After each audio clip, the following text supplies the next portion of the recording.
Olá pessoal, tudo bem? Então, hoje a aula vai ser sobre MRUV, movimento retilíneo uniformemente variado. Então, vamos lá. Pois bem, a ideia do movimento retilíneo uniformemente variado, né, como tem aqui no desenho, é que eu vou ter um movimento em linha reta ainda, né, na próxima aula veremos agora movimentos oblíquos e circular, e diferente do MRU, a velocidade não é constante, mas sim ela varia uniformemente, né? Foi o que eu coloquei aqui, letra maior, certo? O que significa? Pensando aqui, intervalos, ó. Eu peguei instantes de tempo que se diferenciam de um segundo, né? De um para outro. E vê-se que temos o quê? Distâncias percorridas cada vez maiores, neste exemplo aqui. Então, o que acontece, né? É que eu vou ter intervalos de distâncias diferentes conforme, né, o passar do tempo, certo? O que define então uma velocidade variável. Tá? Essa é a definição. E aqui neste caso, né, um corpo sendo acelerado, aumentando sua velocidade em módulo, né, podemos comparar as distâncias percorridas em cada intervalo, né, que dá para ser visto pelo próprio desenho, né? A distância entre um ponto e outro cada vez maior, certo? Isso porque, né, para deslocamentos maiores, haverá velocidades maiores. Então, o que eu tenho é que a cada instante de tempo, eu vou tendo uma velocidade diferente, uma velocidade que vai variando. Neste caso, vai aumentando, certo? Só que essa variação, né, como coloquei aqui numa tabela de exemplo, é uma variação constante, né? O que eu quero dizer? Olha aqui. Supus que, inicialmente, né, distante igual a zero, o móvel está em repouso, o corpo. Após um segundo, ele está com uma velocidade de 3 metros por segundo. Após mais um segundo, velocidade de 6 metros por segundo. Em 3 segundos, 9. E em 4 segundos, 12. Ou seja, a cada segundo que passa, né, a velocidade ela está aumentando, enquanto está aumentando em 3 metros por segundo. Então a variação, né, ou seja, a mudança de velocidade aqui se dá de uma forma constante. Neste caso, o aumento é constante, certo? A cada segundo vai sempre aumentar o mesmo valor. Pode diminuir também, né? Então, devido a essa variação de velocidade, é que temos um movimento uniformemente variado, certo? E bem, para essa variação, nós adotamos o conceito de aceleração, né? Que é o que? A variação de velocidade em um certo intervalo de tempo, né? Vamos enfatizar que a palavra variação, pois eu não estou falando apenas de aumento. Usei aumento como exemplo, né? Pois aí fica mais familiar para nós, porém a aceleração ela envolve variação, que eu já vou explicar, né, com mais alguns exemplos. E bem, aqui pegando a mesma tabela anterior, né, de 0 a 4 segundos, só que aqui eu desconsiderei um instante de 0 segundos, né? Bem, o que é aceleração, né? O seu conceito. Aceleração é a variação da velocidade divididos pelo intervalo de tempo. Sabe-se daí também que a variação de velocidade é o quê? Velocidade final menos inicial. E variação de tempo, tempo final menos tempo inicial, ou 2 e 1, certo? Que aqui no caso eu peguei a última linha, né, os instantes finais, 4 segundos e a velocidade de 12 metros por segundo. E a segunda linha, poderia pegar qualquer uma, né? Vocês podem mesmo ver, né? Mas aí a gente vai ver com a interpretação. Peguei um instante de 2 segundos e a sua velocidade 6 metros por segundo. Então o que eu vou ter? 12 menos 6, né? VF VI, que eu considerei, divididos por 4 menos 2, TF TI. Tá? Aqui, deixa eu só tirar isso aqui para não parecer com um sinal de menos. E bem, 6 menos, 12 menos 6 é igual a 6. 4 menos 2 é igual a 2. 6 divididos por 2, 3. Então temos ali 3 metros por segundo, O que significa isso? Significa o quanto a minha velocidade está variando a cada intervalo de tempo. Ou seja, eu estou variando 3 metros por segundo a cada segundo que passa, que foi o que nós vimos aqui nessa mesma tabela, né? A cada segundo que passa, a velocidade variou em 3 metros por segundo. Como o valor é positivo, essa variação foi no sentido positivo. Só que, claro, a gente não apresenta dessa forma, né? Esse segundo com segundo eles se multiplicam, ficando segundo ao quadrado, né? Como a gente conhece. Aqui é a forma de medir a aceleração.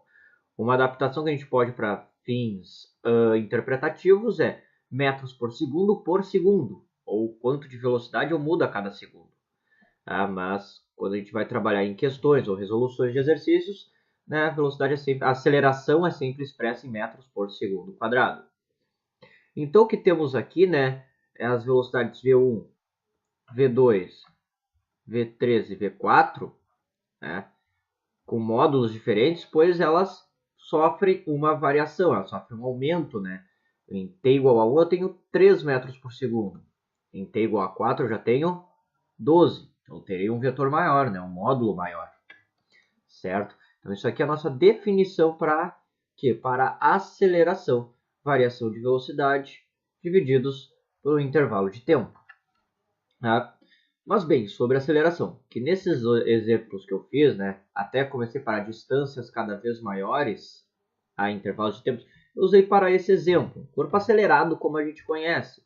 Mas bem, uma aceleração, né, sempre eu gosto de dizer que na verdade eu identifico um sistema acelerado quando acontece 3 coisas com ele. Quando aumenta a sua velocidade em módulo, né? Que daí é o movimento acelerado que a gente conhece, que nós temos o vetor aceleração, né? Que a aceleração se apresentará um caráter vetorial, tendo direção e sentido, está no mesmo sentido que o vetor velocidade, fazendo com que ele aumente em módulo. Então, aumento de velocidade. Aceleração também ocorre quando há diminuição da velocidade, né? Que em alguns casos pode até ocorrer de mudar sentido, que é quando o vetor aceleração e o vetor velocidade estão na mesma direção, porém em sentidos opostos, né? Fazendo com que o vetor velocidade, de V1 para V2, sofra o quê? Uma diminuição, né? Diminui-se em módulo, até um ponto que consigo chegar à velocidade zero, né? O corpo em repouso, mas se essa aceleração ainda se mantém, o corpo passa o quê? A inverter o sentido do movimento e novamente o aumento de velocidade, porém, agora para o sentido oposto, certo? Então, a aceleração ela tem essa característica, né, aqui de mudar módulo e sentido também, né? Como neste caso, posso aplicar uma aceleração no corpo até que ele pare, mas se eu continuar aplicando essa aceleração, o corpo continuar sofrendo essa aceleração, ele vai acabar invertendo o seu movimento, né? Tanto que a gente chama que o ponto onde a velocidade é zero é o ponto de inversão do movimento. E um outro ponto que veremos nas aulas subsequentes é a questão que eu botei entre aspas aqui de fazer curva, né? Que daí é quando a gente caracteriza um movimento circular e uniforme. Que daí é outra característica da aceleração, que é quando nós temos o nosso vetor aceleração perpendicular à velocidade, provocando ele não uma mudança de módulo ou sentido, né? Que o que vai provocar módulo ou sentido é uma aceleração na mesma direção. Uma aceleração perpendicular provoca um movimento curvilíneo, né? Ou que seria um movimento circular. Mas isso aqui é discussão para aulas seguintes.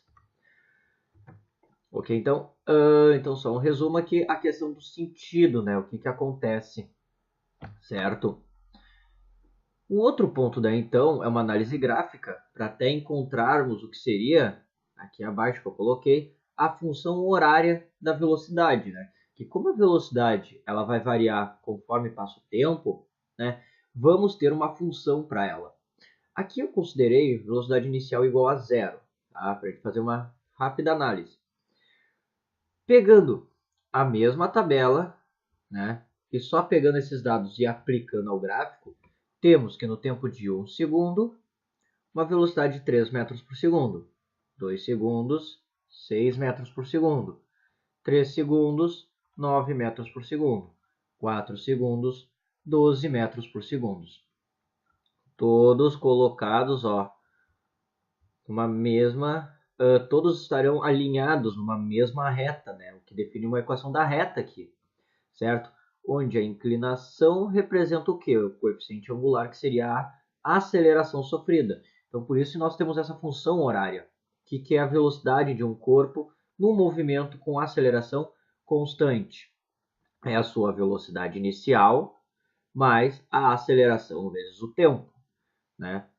Se pensar aqui que a velocidade inicial é 0, 0 mais instante de tempo igual a 3, né? Vamos ter a aceleração, quer dizer, aceleração que é 3, que vimos né, aqui os cálculos anteriores, usei a mesma tabela, vezes o instante de tempo de 4 segundos, ou seja, 12 metros por segundo. E ó, um instante de 4 segundos, velocidade 12.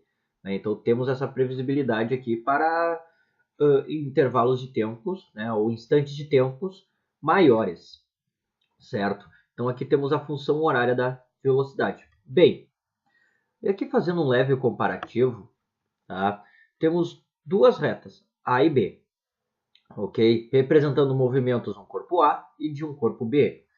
As duas retas, vezes que elas estão em paralelo, elas estão paralelas entre si, apresentando o que? A mesma inclinação.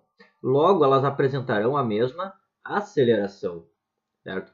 Porém, a reta do corpo A, né, a reta do gráfico que representa o movimento do corpo A, ela começa com velocidade 6, ou seja, este ponto é a sua velocidade inicial, enquanto para B a velocidade inicial é 0.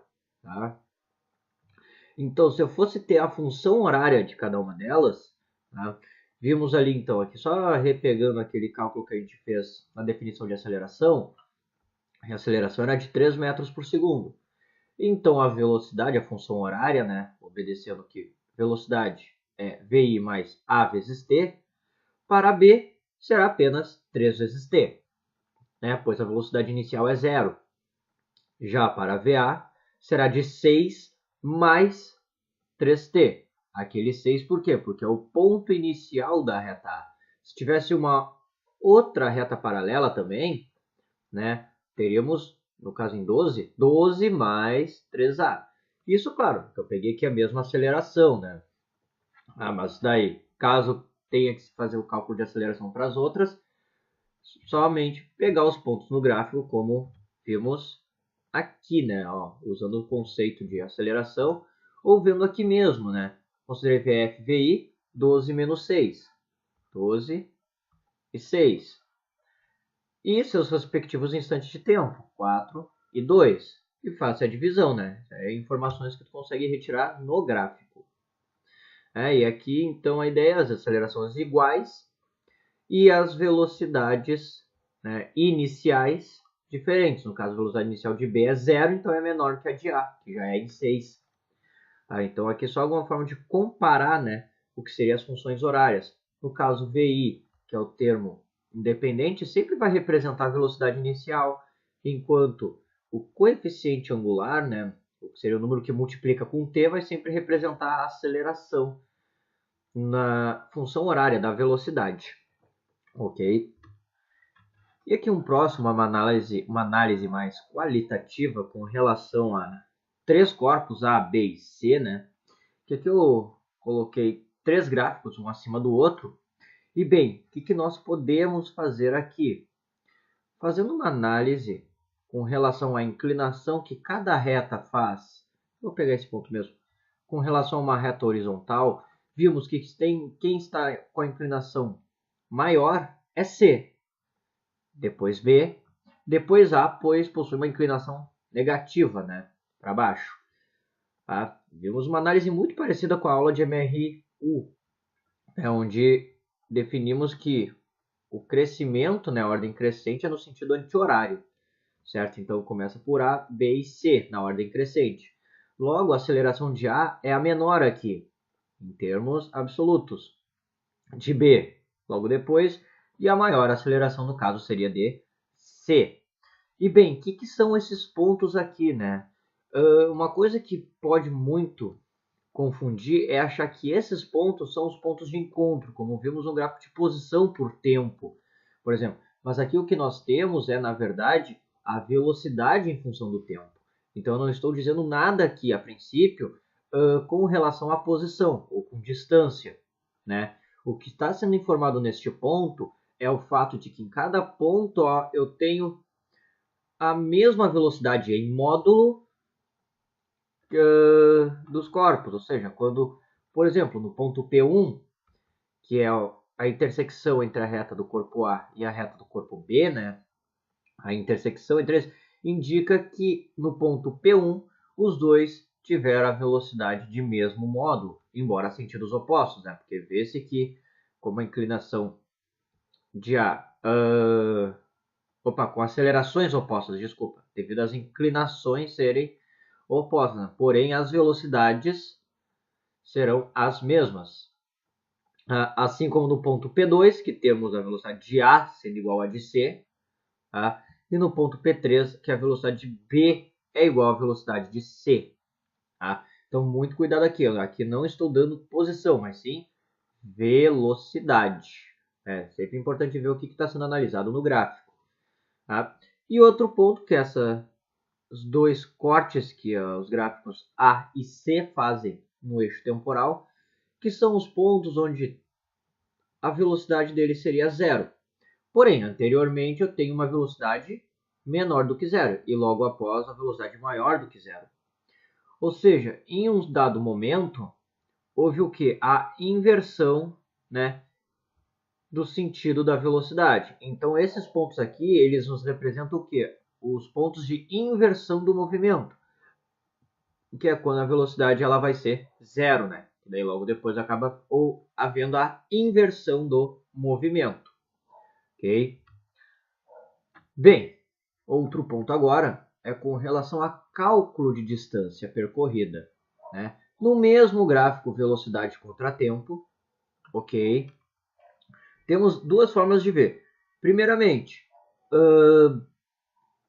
o gráfico velocidade contra tempo, né, ele sempre vai cobrir uma certa região, uma certa área. Bem, se eu calcular a área dessa região, eu vou ter basicamente o que? A distância percorrida, se eu calcular no cru assim, tá? Pois dependendo do sentido, como eu coloquei aqui, né, e pensando no deslocamento, se essa área estiver na região, né, positiva em relação ao eixo vertical, eu teria um deslocamento positivo, ou seja, a distância percorrida está para o sentido positivo.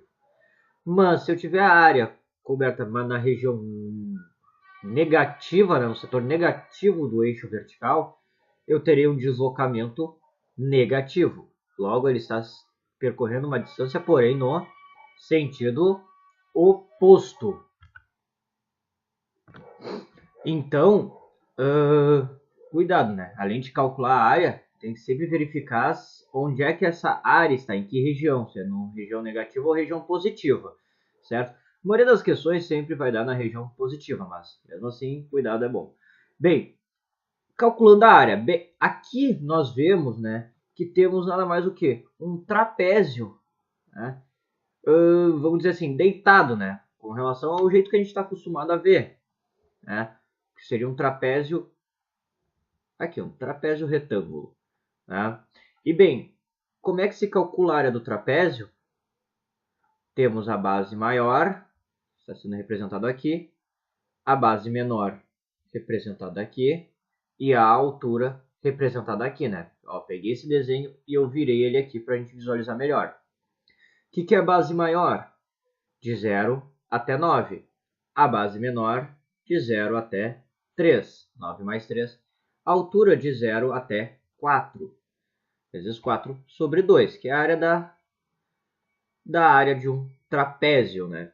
Que dá 2 vezes 4 sobre 2, que é igual a 24. Então, sabe-se aqui, esse móvel ele teve uma distância percorrida de 24 metros. Bem, sabendo a posição inicial dele, vai saber se depois, né, posição final. Pois isso aqui me dá o quê? Apenas a distância percorrida, ou seja, o quanto ele percorreu. Por isso que eu coloquei aqui delta D, né? Distância que ele percorreu. Isso é no sentido positivo ou negativo. Bem, poderia ser feito isso de uma outra forma também, para quem não gosta de usar a área do trapézio. Podemos separar, né, toda a região em duas figuras, que eu chamei de A1, representada por um retângulo, e A2, representada por um triângulo. Que então, separando um triângulo e um retângulo, nós podemos separar as duas áreas, né? Para quem não consegue lembrar muito, talvez, a fórmula do trapézio, a cidade gosta mais do retângulo, do triângulo. Então a gente separa em duas áreas, A1 e A2, né? A1 temos um retângulo de base 4 e altura 3, a área do retângulo, base vezes altura, e a área do triângulo, uma base 3 também, porém a altura, ó, daí aqui tem que tomar um cuidado, é de 3 até 9, ou seja, uma altura de 6, né? Então 4 vezes 6 sobre 2, que daí é da área do triângulo. Bem, aqui coincidentemente, os dois dão 12 e 12, e daí a área então é igual a 24 metros, assim como a gente encontrou anteriormente. Então pode-se usar a área do trapézio, né? Ou pode-se usar também, separar em triângulos e retângulos ali, e somando todos eles ao final. Daí vai de cada um o que prefere, né? Caso apareça uma questão dessas para ser resolvida. Isso aqui a ver com o cálculo de distância percorrida nesse tipo de gráfico, né? Então aqui no gráfico de velocidade por tempo, podemos achar a distância percorrida, assim como a aceleração, né? Um outro ponto para se trabalhar também, que daí a gente vai introduzir para a ideia de distância percorrida, ou a função horária da distância, é a ideia de velocidade média, ok? Qual é a ideia? A velocidade média, o que ela é? Nada mais do que a distância total divididos pelo tempo total que nós vimos na última aula de MRU. Porém, numa situação particular onde tem uma aceleração constante, ou seja, uma mudança constante da minha velocidade, né, que eu coloquei o gráfico de uma velocidade em função do tempo, nós podemos muito bem fazer a velocidade média como sendo o quê? A média aritmética das velocidades final e inicial. Neste caso aqui, ó, velocidade inicial é 3 e a final é 9. Logo, a média vai ser o quê? Vai ser 6 metros por segundo. Que é uma forma que a gente tem de, num certo intervalo de tempo, trabalhar ou, de certa forma, simplificar o movimento cuja velocidade varia uniformemente para um movimento de velocidade constante. Mas aí usamos a ideia de velocidade média, né? Daí, por exemplo, aqui, né, do seu funcionamento, na cálculo da distância percorrida. Que bem, então aqui, anteriormente, a gente tinha visto ali, né, no cálculo do trapézio, que a distância percorrida é de 24 metros, né? Utilizei o mesmo gráfico aqui, ó, veja que nem mudança de posição ele tem, tá? Para justamente aproveitar esse valor. Mas aí eu coloquei aqui o cálculo novamente, né? Bem, olha só, a velocidade média é o quê? Distância total por tempo total. Então, se ele percorreu 24 metros em 4 segundos, posso dizer que houve uma velocidade média de 6 metros por segundo, certo? Bem, pensando na velocidade média para o MRUV, né, onde temos a média aritmética, e só aqui com aceleração constante que podemos fazer isso, vamos ter o quê? A média das velocidades. 9 mais 3 sobre 2, que também dá 6. Né? E tanto que se a gente calcular a distância percorrida, pensando em velocidade média vezes tempo, né, que aqui é outra forma de se calcular, temos ali 6 vezes 4, né, 4 o intervalo de tempo, né, que dá os 24 metros, ou seja, acaba voltando para o primeiro valor. Então, podemos trabalhar com a área de um gráfico para calcular a distância total percorrida, dividido pelo tempo, até percorrer essa distância, achar a velocidade média. Ou também fazer a média aritmética, né? Então, aqui temos duas formas de trabalhar com a mesma coisa, né? Mas aí depende também do que a questão está pedindo e das informações que se tem. Tá? Ou às vezes pode até escolher entre os dois um dos dois métodos. Mas aí é o que vai de preferência, né? E bem, encerrado aqui, né, vamos começar a analisar a função horária da posição, né? E o que acontece? Pensando na ideia de que a distância percorrida se dá pela área do gráfico, né? E aqui eu peguei um gráfico arbitrário, VI mais AT qualquer. Vê-se que a cada intervalo de tempo, o que ocorre? Eu estou tendo uma distância cada vez maior, porque eu não estou aumentando de forma, né? A área ela não está aumentando de forma não de forma constante, mas de forma regular, sempre com o mesmo valor, de forma uniforme. Mas sim, ó, eu estou pegando pedaços, né, trapézios, vamos dizer aqui, cada vez maiores, né? Então, a ideia da velocidade, a função horária da posição, é que ela não vai obedecer uma função linear, né? E bem, temos aqui as definições. Aqui ΔD, ao invés eu coloquei ΔS, né, mudança de espaço, sendo uma velocidade média vezes tempo. A equação da velocidade média, né, a gente substitui aqui dentro, e no lugar de VF a gente substitui pela sua expressão. E daí fazendo algumas manipulações, claro, eu não vou colocar a dedução dessa equação aqui, talvez faça em algum vídeo subsequente, mas a manipulação dessas três funções chega-se na função horária da posição. Vai depender de quem? Vai depender da posição inicial, mais a velocidade inicial vezes o tempo, mais a aceleração vezes o tempo ao quadrado, divididos por 2. Ok? Bem,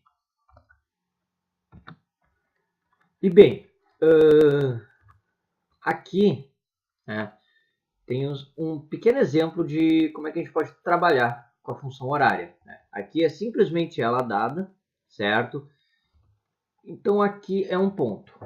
Ó, função horária é SI, VIT mais AT quadrado sobre 2.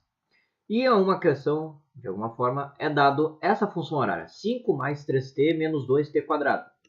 A função horária da posição de um corpo que está com movimento acelerado. Primeira coisa, eu sei que a aceleração é constante quando eu tenho somente até o t quadrado, né?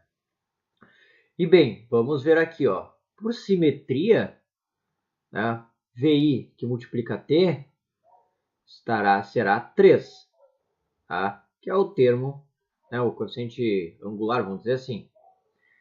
SI, que é o termo independente, o que está sozinho, sem t, é 5, que é, por simetria, o que está logo aqui embaixo. Ou seja, a posição inicial, 5 metros. E a aceleração sobre 2, né, que é o que está com t quadrado, será quem? Será menos 2, que é o que também está com t quadrado. Então, aqui só esse cuidado aqui, né? Que a gente sempre tem que incluir esse sobre 2. Então, A sobre 2 é quem? Menos 2. Logo, A é menos 2 vezes 2, ou seja, menos 4 metros por segundo quadrado. E isso aqui até, fazendo um pequeno adendo, né? Que se assemelha bastante, né, com a estrutura da fórmula, com a equação de segundo grau, onde eu tenho x quadrado, só que em vez de x, nosso termo, a nossa variável é t e t quadrado, com c sendo o termo independente, né? E bem, enquanto em x duas linhas, que a gente costuma chamar de raízes, para nós aqui, t e t', que é onde a gente aplica um valor de t que dê posição zero, é quando nós temos o que? A origem, né? Então aqui vamos ter esse comportamento, uma equação de segundo grau, devido ao fato de que o deslocamento, a distância percorrida, aumenta cada vez mais, certo? De forma exponencial, podemos dizer. Então aqui a função horária da posição para um corpo qualquer. E bem, para qualquer instante de tempo, basta substituir o valor no lugar de t, né? E bem, falando da função de segundo grau e da função da posição, fazendo essa analogia, temos aqui uma pequena análise gráfica que se faz, né? Que eu coloquei novamente as equações, certo? E coloquei aqui dois gráficos, dois exemplos, certo? Bem, como a equação de segundo grau ela vai apresentar uma parábola, a função da posição no gráfico, posição agora estou vendo posição contra tempo, também irá apresentar uma parábola. Mas podemos ver aqui de uma forma diferente, né? Ó, vemos aqui que à medida que o tempo passa, a posição dele vai, de certa forma, ou melhor, a distância percorrida vai ficando cada vez menor, né, em certos intervalos de tempo. Até o ponto que ele começa a retroceder, ou seja, ele começa a retornar, né? Então é aquele ponto que a gente viu lá no início da aula, né, lá no início do vídeo, quando eu tenho a velocidade num sentido e a aceleração em outro. E logo depois inverte o movimento e os dois passam a ter mesma direção e sentido. Então, neste ponto, a gente pode dizer que a aceleração é positiva. Porém, né, como a gente vê que ele está tendo um movimento ascendente, vamos dizer assim, ou seja, esse gráfico é ascendente, o movimento que ele está indo para o sentido positivo, a velocidade inicial começa em zero, assim como a posição inicial, né, que é o ponto de partida dele, ok? Então aqui sabe-se que ele tem uma velocidade no sentido, posso atrelar o sentido positivo, porém a aceleração está no sentido negativo, por causa dessa concavidade para baixo. Ou até melhor dizendo, caso que essa linha que representa o gráfico, ela faz uma torção para baixo, se a gente pensar da esquerda para a direita. Fez a torção para baixo, podemos dizer, uma aceleração negativa ou contra o sentido do movimento. Já aqui um exemplo contrário, né? Temos, ó, como o corpo ele está retornando, né, conforme passa o tempo para a origem, se aproximando, a gente já diz que tem uma velocidade inicial negativa. Já a aceleração é positiva, pois se aqui torção para baixo, aceleração negativa, aqui a torção para cima, aceleração positiva, né? Que depois de um certo tempo ele só começa a ter velocidades cada vez maiores. Tá? E bem, velocidade, a posição inicial positiva aqui também, que é o ponto de partida, né? Mas o principal, né, conseguir entender se tem quando tem aceleração e velocidade. A velocidade num ponto é simplesmente analisar a reta tangente naquele ponto. Aqui, ó, vemos que a inclinação é para baixo. Logo, a velocidade aqui é negativa, né, em sentido ao nosso sentido, em relação ao sentido positivo. Neste outro ponto, a inclinação ela é positiva. Logo, a velocidade inicial ela é... A velocidade inicial não, mas a velocidade neste ponto ela é positiva. E a aceleração nós vemos através da concavidade ou da torção, que é a linha só, porque eu posso dar simplesmente só um pedaço da parábola. Mas eu sei que isso aqui é um pedaço de uma parábola voltada para cima. Então eu sei que a aceleração será positiva nesse momento. E esses pontos em vermelho, né, é que quando a tangente ela está na horizontal, a reta tangente.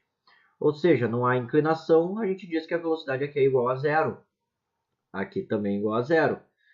Que é logo o ponto de inversão do movimento. Ó. O gráfico, vamos dizer, sobe e desce. Vamos pensar assim, né?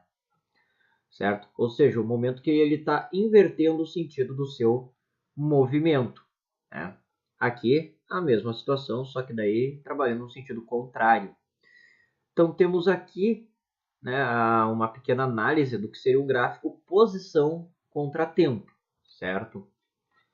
E aqui uma comparação simultânea, né? Eu estou analisando a mesma grandeza, aqui eu vou pedir desculpa, que aqui é a velocidade em metros por segundo, e aqui é a aceleração em metros por segundo ao quadrado. Tá? E bem, temos três comparações. Ó. Primeiramente, tá? Vemos a posição, o movimento para o sentido positivo. Tá? Ou seja, aqui um gráfico, ó, uma distância percorrida cuja área, tá, vai me dar um valor positivo também. Tá? Bem, e vimos junto que, como a concavidade que está para baixo, aqui a aceleração é negativa, né, menor do que zero. Logo, a velocidade em moda ela vai diminuindo até o ponto onde sua velocidade é zero. E aqui, ó, o mesmo ponto, velocidade é zero. A inversão do movimento. E aqui também a inversão do movimento, que a velocidade ela passa a ser o quê? Negativa, ó, e a distância percorrida passa a ser para o sentido negativo. E bem, como a aceleração é negativa e aqui temos um comportamento linear, né? A aceleração ela vai ser um valor constante e bem, como é negativa, no sentido negativo. Então temos uma linha reta horizontal. Esses três gráficos estão representando o mesmo movimento.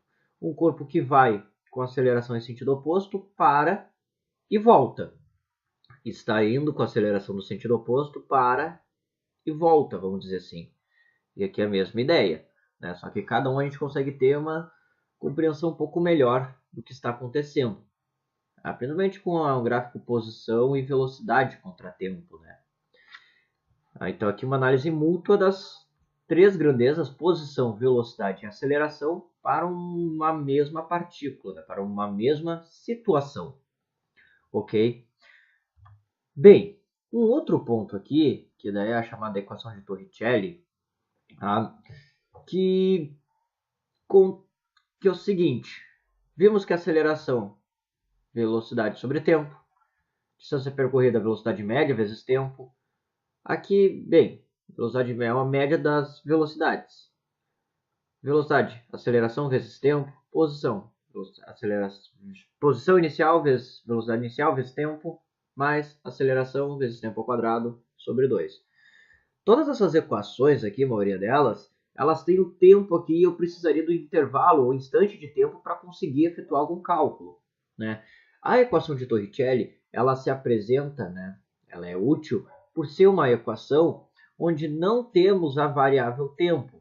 Na verdade, a gente tem a velocidade de um corpo em função da distância percorrida, da variação de posição que esse corpo sofre, né? E em algumas questões isso aqui se torna muito útil às vezes por poder fazer um cálculo onde a questão não informa, né, um instante de tempo e tu consiga fazer de uma forma mais rápida, né?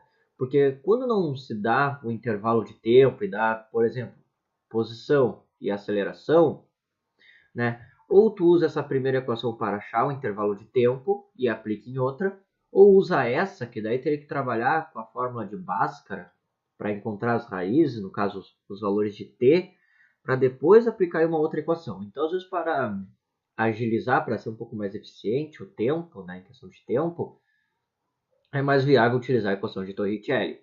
E ele também tem uma pequena análise gráfica, né, pois vemos que a velocidade é uma função, com relação aos outros, uma função radical, ou seja, uma raiz, né, por causa dessa potência.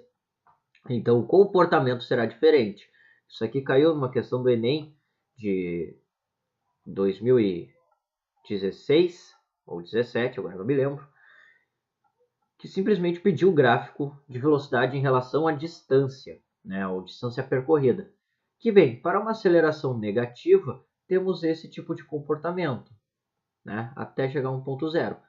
Para uma aceleração positiva, temos esse comportamento. Veja que não temos uma linearidade aqui, né?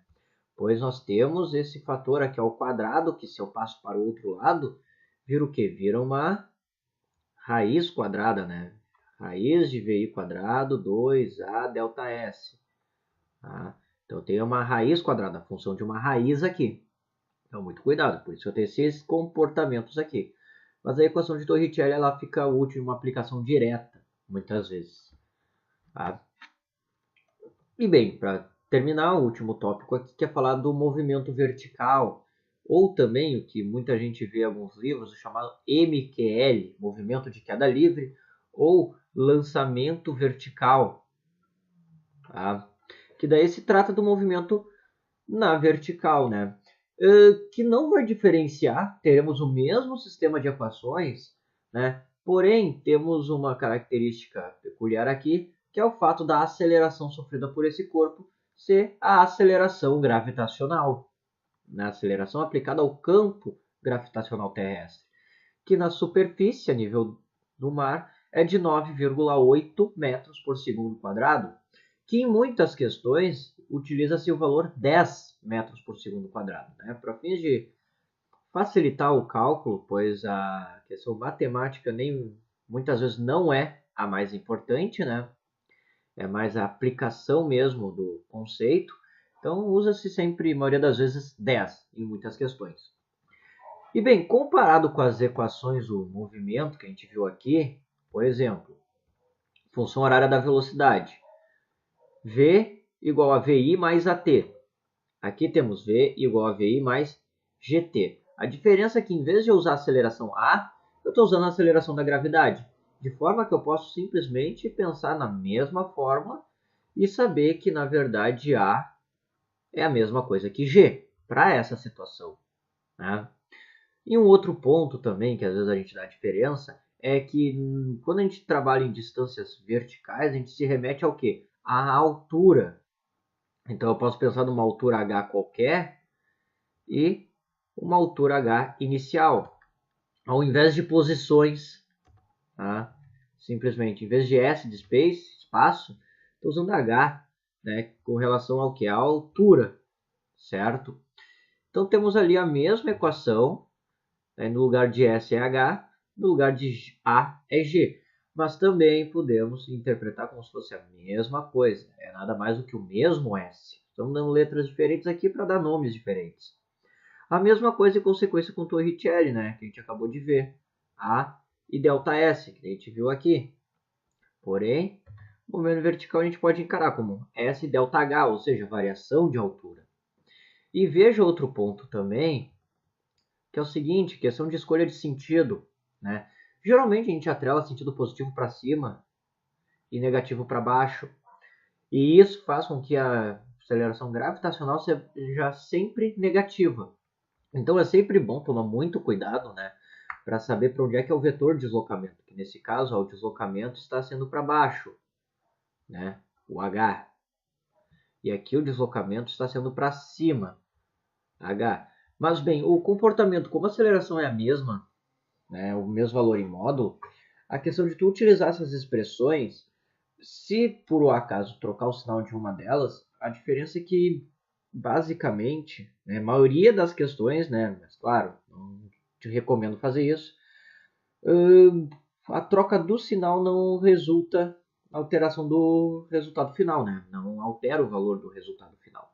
Mas, claro, não recomendo fazer isso. Sempre bom, então, atrelar o sentido positivo, né? Minha recomendação, atrelar o sentido positivo para a direção do movimento do corpo. Quando não estiver usando a equação, né, da função horária da posição. Não estiver fazendo uma análise mais analítica, vamos dizer assim. Então, sempre atrela o sentido positivo à direção do movimento. Neste caso, para baixo, neste caso, para cima. Não há problema, né, fazer essas trocas, afinal, a maioria das questões vão pedir sempre em módulo, quando elas não te derem a orientação. Então, se achar o sinal negativo, é simplesmente, né, tirar o módulo desse valor, que vai dar sempre um resultado positivo, né? Certo? Então, isso aqui é o mesmo ponto. Então, a velocidade, o movimento vertical, né, o movimento vertical, ele é nada mais do que uma MRUV também, porém, uma outra orientação, direção vertical daí. E a aceleração, no caso, é a particular, que é a da gravidade.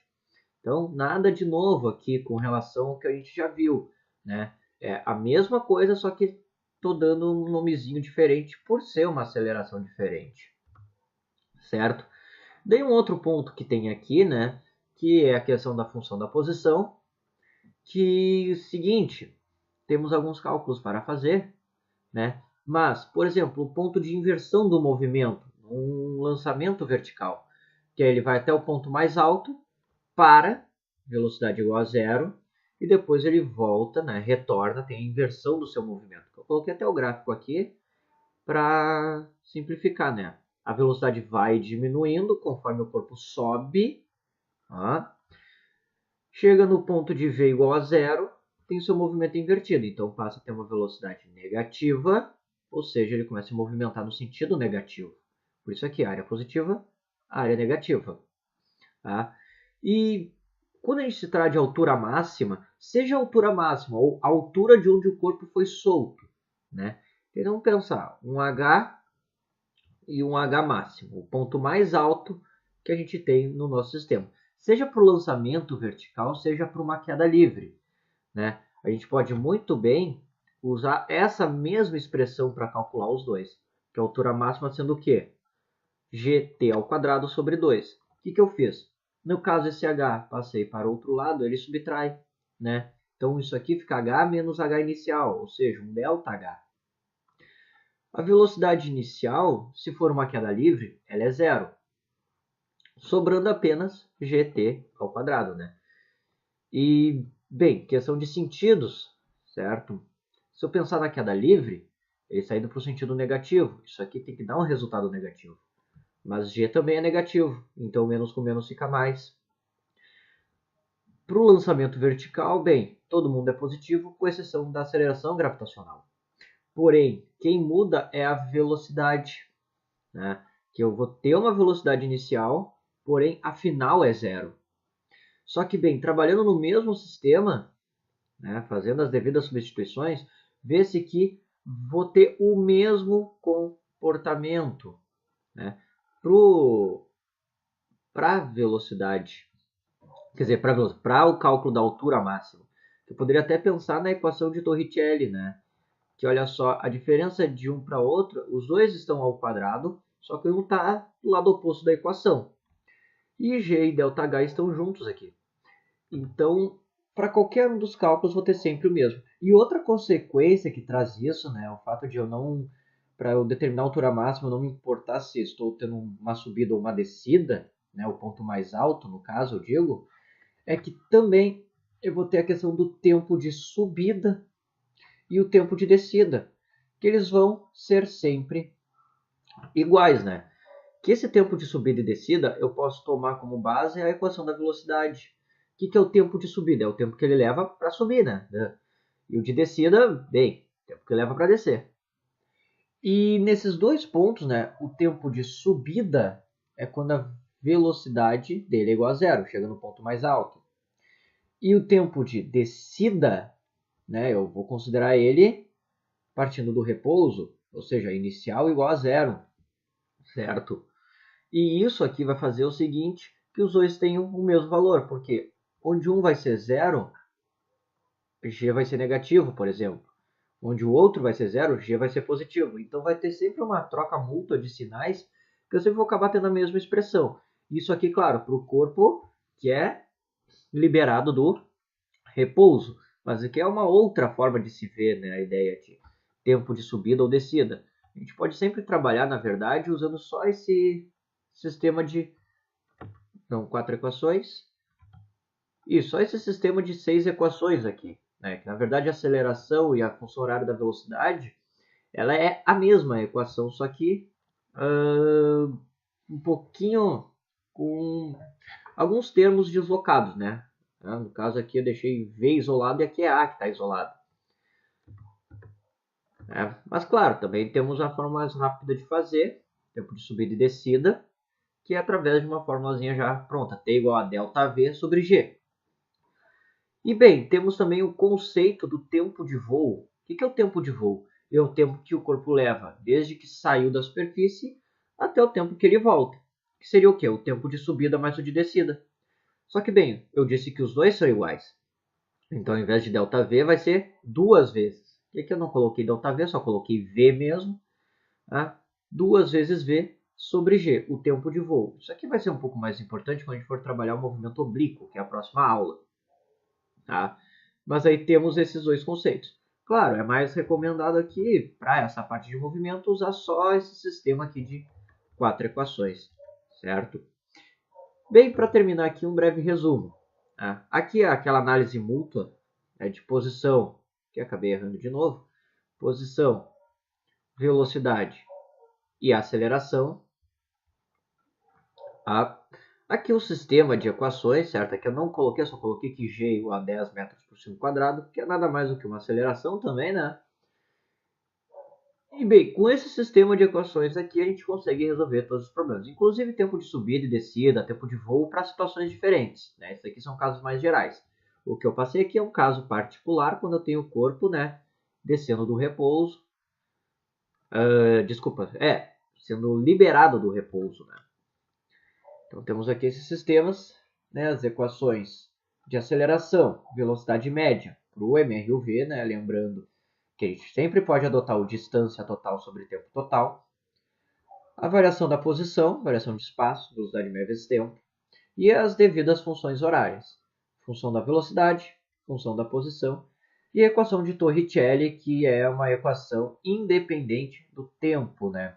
No caso, o tempo aparece de forma implícita aqui, certo? Bem, pessoal, espero que eu tenha ajudado vocês com essa aula de hoje. Tá? Quaisquer dúvidas vocês podem mandar nos comentários ou para o e-mail que está aqui logo abaixo, certo? Desejo a vocês bons estudos e até a próxima!